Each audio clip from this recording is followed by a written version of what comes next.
Bonjour à tous, si tu veux te lancer dans l'entrepreneuriat, tu dois absolument calculer tes profits avant même de commencer à vendre. Tu dois savoir exactement combien tu vas gagner avant même d'acheter ton produit. C'est ce qui rend le business Amazon vraiment magique, c'est que tu peux être sûr à 100% des profits que tu vas faire. Imagine-toi avoir la certitude absolue que ton investissement va être rentable et pouvoir faire des projections financières sur le futur en étant serein. Mais attention, ton calcul doit être précis et tu dois rien oublier, sinon tu vas perdre les deux ressources les plus importantes que tu as, ton temps et ton argent. Dans cette vidéo, je vais t'apprendre à calculer et à anticiper tes marges à l'euro près. J'ai peaufiné cette méthodologie depuis 3 ans. Avant d'être vendeur Amazon à plein temps, j'étais analyste financier et j'ai bossé pour de grandes entreprises du CAC 40 et j'ai gardé l'obsession des chiffres. Et c'est cette obsession qui m'a permis de toujours lancer des produits rentables sans me tromper. Si tu veux démarrer dans l'entrepreneuriat, écoute attentivement ce qui va suivre. Prends des notes et utilise les outils gratuits que je vais te dévoiler pour t'assurer de la rentabilité de ton projet. Comme dit un célèbre proverbe chinois, sans profit, personne ne se lèverait tôt. Le point de départ pour avoir un produit rentable sur Amazon,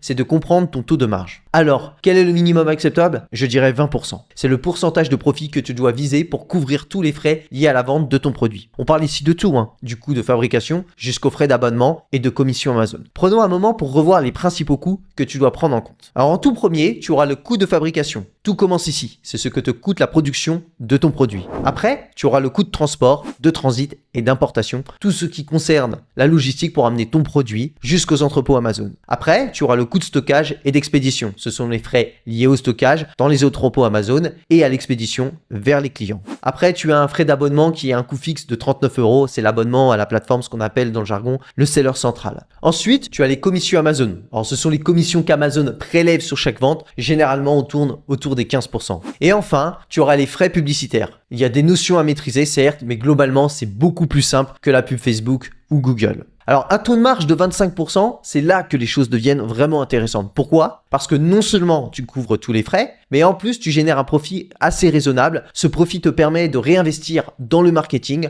dans l'amélioration de ton produit et surtout de faire face aux fluctuations du marché sans stress. Si tu veux que ton produit soit ultra rentable, tu dois viser un taux de marge de 30% ou plus. C'est à ce niveau que tu commences vraiment à maximiser tes profits. Cette marge te donne les moyens d'investir dans de nouveaux produits, d'améliorer tes opérations et d'augmenter les dépenses de marketing pour dominer ta niche sur Amazon beaucoup plus rapidement. Je vais pas te mentir, c'est pas évident. Avec mon produit Locomotive, je tourne environ à 22% de marge en moyenne sur tous les pays dans lesquels je suis implanté. Et avec mon meilleur produit, je fais environ 40% de marge, mais il représente une part vraiment minoritaire de mon portefeuille. Les avantages d'un taux de marge supérieur à 30%, c'est que tu vas pouvoir maximiser tes profits. Tu assures une rentabilité élevée, même après avoir couvert tous les coûts supplémentaires, et tu vas pouvoir avoir une capacité d'expansion bien plus rapide. Alors le calcul de la marge sur coût variable se présente ainsi. Le prix de vente moins l'ensemble de tous les coûts, c'est-à-dire le coût de fabrication, plus le coût de transport, plus le coût de stockage, plus le coût d'Amazon. Alors qu'est-ce que ça signifie? Si ton taux de marge sur coût variable est inférieur à 20%, tu dois revoir ta structure de coût ou ton prix de vente, car tu n'as pas beaucoup de marge de manœuvre pour être vraiment rentable. Donc il faut bien distinguer deux autres notions que sont la marge brute et la marge nette. Qu'est-ce que la marge brute? C'est la différence entre le prix de vente et le coût de revient du produit. Pour faire simple, c'est la marge que tu ferais si tu réceptionnais le produit et que tu le vendais directement au client de la main à la main. Par exemple, si tu vends un produit à 20 € et que tu l'as acheté 10 €, ta marge brute est de 10 €. Alors cela n'a vraiment pas d'intérêt sur Amazon parce que tu as beaucoup de frais annexes, mais si tu commandes des produits en Chine et que tu les revendais par exemple sur le Bon Coin,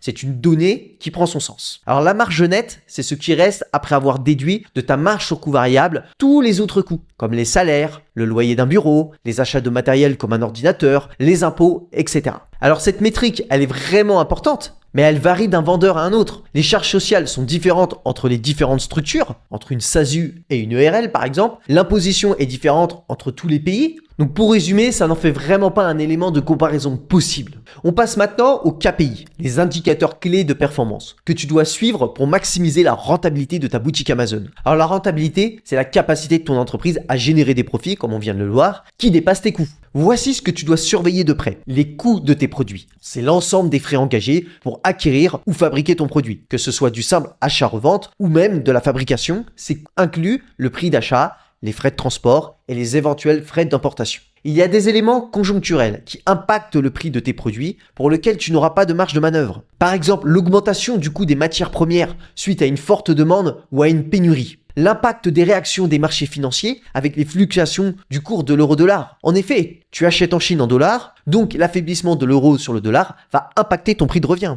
En 2020, quand j'ai passé ma première commande, où on était autour des 1 euro pour 1,20 $. En 2002, la guerre en Ukraine a impacté l'euro. Je me rappelle avoir passé une commande autour de la parité euro-dollar. En gros, 1 euro est égal à peu près à 1 $, 1,05 $. En d'autres termes, un produit acheté 12 $ en 2020 me revenait à 10 euros et en 2022, il me revenait à 12 euros. Entre-temps, la croissance de mes ventes m'a permis de multiplier mes commandes par 3 et j'ai changé de fournisseur, ce qui m'a permis de passer de 12 $ à 10 $. Mais au final, mon prix d'achat en euros était le même. Après, il faut relativiser. Ce sont des métriques identiques pour tous les importateurs, que ce soit de la vente en magasin physique, de la vente sur Amazon ou même de Shopify. D'ailleurs, si tu n'as pas vu ma vidéo où je compare la vente sur Amazon à Shopify, je t'invite à la visionner. Ensuite, l'autre métrique à surveiller, ce sont les frais Amazon. Amazon prélève des commissions sur les ventes, généralement entre 8 et 15% du prix de vente, plus les frais d'abonnement et les coûts de logistique si tu utilises le programme FBA. Puis, tu as les frais de stockage et d'expédition. D'ailleurs, les frais FBA incluent l'expédition et les frais de retour potentiels. Puis, tu as les coûts publicitaires. Investir dans Amazon Ads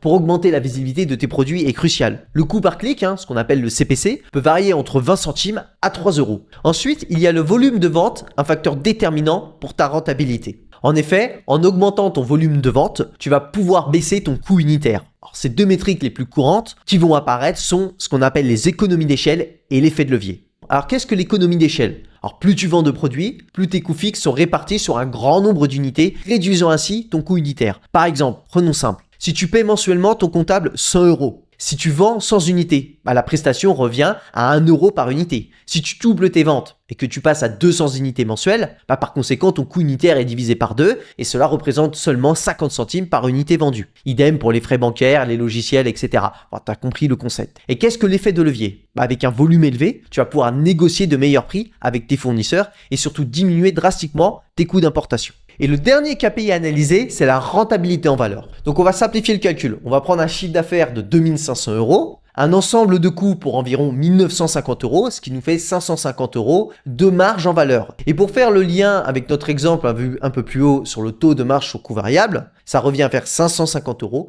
divisé par 2500. On a un taux de marge sur coût variable de 22%. Alors pourquoi c'est intéressant de regarder la marge en valeur au-delà du pourcentage ? Parce que même si vous faites par exemple 30%, mais que vous arrivez qu'à 150 euros de marge en valeur, en fait vous ne couvrez pas vos charges fixes. Donc c'est pour ça qu'au-delà du pourcentage, il y a on va dire un certain montant à atteindre pour couvrir ces charges fixes. Donc c'est pour ça que la marge en valeur a aussi son importance. Enfin, parlons des stratégies pour atteindre et dépasser la rentabilité minimum. Réduis les coûts. Choisis des produits peu volumineux qui ne prennent pas trop de place en stockage. Par exemple, une boîte de rangement avec de l'espace vide consomme de l'espace de stockage inutilement, ce qui augmente le coût par produit. Donc revois bien toute la stratégie de packaging avec ton fournisseur. Mais tu peux aussi au cours de la vie de vente de ton produit changer de fournisseur. Le premier fournisseur trouvé sur Alibaba est rarement celui qui va t'offrir sur le long terme les meilleures conditions tarifaires. Mais ce qui compte, c'est que tu se sois lancé. Le must, c'est de partir en Chine, notamment à la foire de Canton. Et le must du must, c'est bien évidemment de le faire avec nous. Ensuite, utilise des outils de pilotage. Ce type d'outil est indispensable pour suivre tes performances en temps réel, calculer automatiquement tes profits et recevoir des alertes sur les variations de coûts. Personnellement, j'utilise la matrice que j'ai créée ainsi que le logiciel Shopkeeper qui n'est vraiment pas nécessaire, surtout quand tu as peu de produits et que tu commences. Ensuite, optimise ton stockage et ton expédition. Choisis des entrepôts stratégiquement situés pour réduire les frais de stockage si tu utilises du stockage intermédiaire et optimise tes méthodes d'expédition pour réduire les coûts. Le programme FBA d'Amazon est généralement la meilleure option, mais vérifie bien que c'est rentable pour toi. Et comme on l'a vu plus haut, augmenter ton volume de vente. Plus tu vends, plus tu gagnes. Utilise les leviers marketing comme la publicité, le marketing de contenu et surtout optimise tes listings et tes mots-clés pour attirer plus de clients. Un élément que j'entends rarement, ce sont les ventes croisées. C'est le fait de faire la promotion de ton produit B sur la fiche produit de ton produit A. C'est ultra puissant et cela permet d'augmenter ton panier moyen.